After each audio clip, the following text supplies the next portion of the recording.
Okay, so I have this small animation here that I want to add a quick light effect to it, right? So what I want right now is I want this, should I say gold, this object here to illuminate. I want this object to brighten up, right?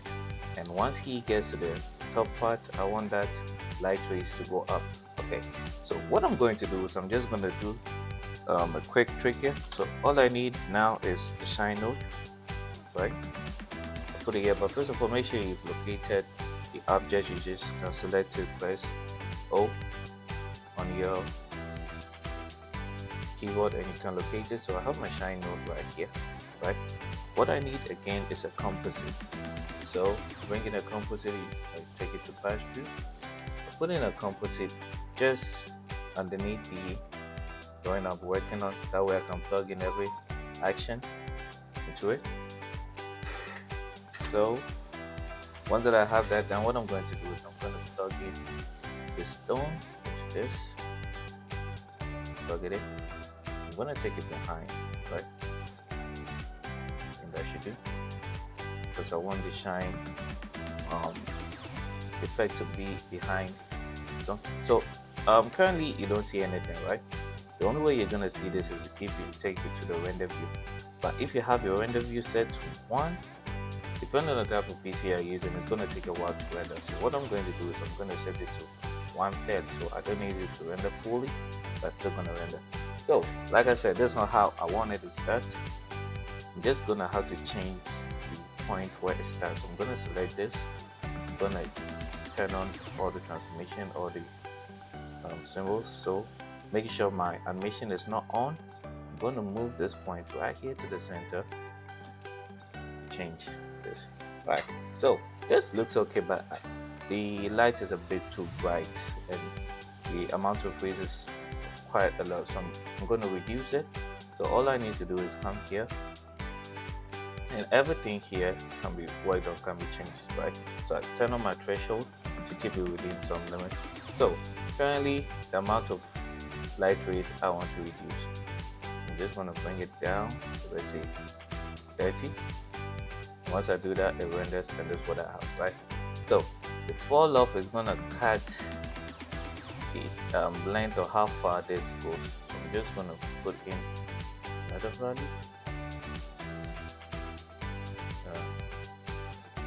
I think I want it closer to him, so let's say 1.5 should do.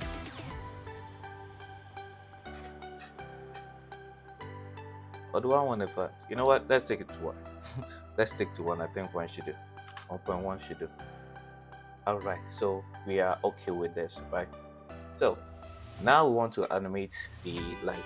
What I want to do now is I want to keep this light so I can superimpose another shine on it. So what I'm going to do is I'm going to create another shine node, right? Sorry, make sure I created another shine node. Then as we did with the first procedure, I'm just going to keep plugging it in, but this time I want it in front. So good, just like we did with the first one, you can see the light is already up here, right? Good. Like I said, everything here can be changed. So maybe I don't want to stay with this color, so I'm gonna change it, right? I'm gonna uncheck the use source color, so now it's not using the same color as the rack that we created. So I'm gonna sample it to something more orangey, and I want it more. Did I make it? I think white is gonna stand out. Let us try white. See how? Okay, so I think we want this. And I'm going to change the blend mode, so I want it to be a bit light.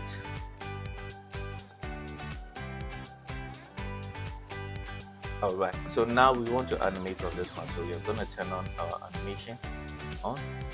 And if you want to animate any part of this, all you need to do is click on this bezier icon and it opens up.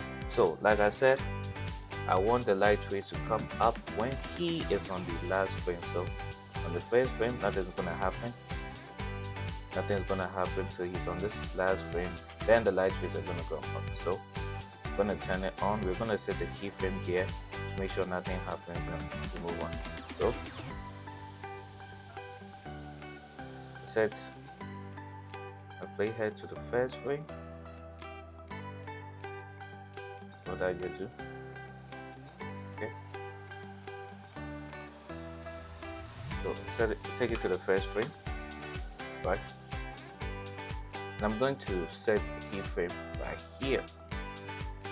So now I don't want the rays to be going up, so I'm going to set it to 0, so there's no light here. So on the 20th, let's make it the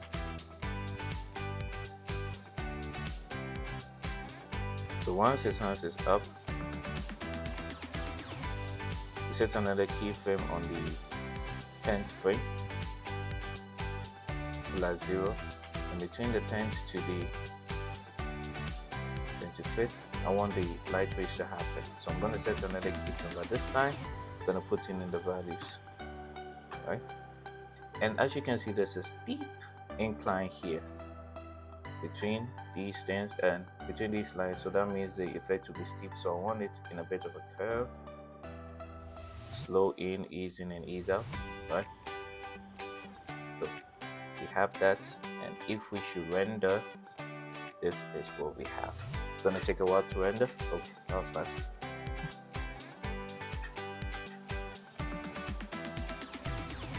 Okay, all right, so if that's, I think for now we'll take that, right? So definitely when your character is interacting with light, there's going to be some kind of reflection on the character, right? I'm going to go to where my whole character is. This is the main peg, there's the group where everything is. So I'm going to introduce in a highlights node, right? I'm going to plug it in. So once I have this plugged in on the left and the far right, I need something to help me move the light or the animation on the light. So I'm going to introduce in an applied effect transformation. I plug in the work onto the right side and I plug it in onto the cutter, right? And as you can see, there's an effect happening here, but that's not how we want it. We want it inverted, not this way. I'm going to invert it. Then I'm going to create a peg here for us to be able to kind of move the light effect, right? So I'll make sure I turn my animation on because I don't want to animate the light highlight effect.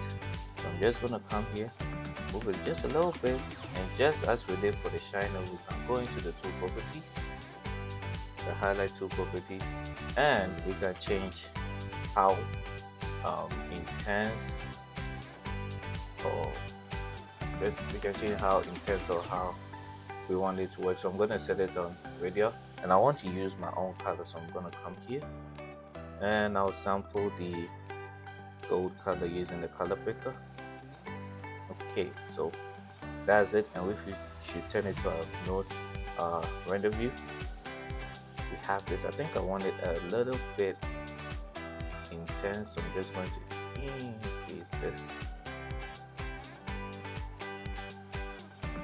And yep, increase the intensity just a little bit. So I think that should do, and click on render. Okay. So depending on the type of PC you're using, you might want to tone down the amount of effect that you put in your work, right? Okay, so if I should play my animation, now we have this. And just like that, you created some nice light effect. So give a thumbs up and follow the page for more tutorials. Bye.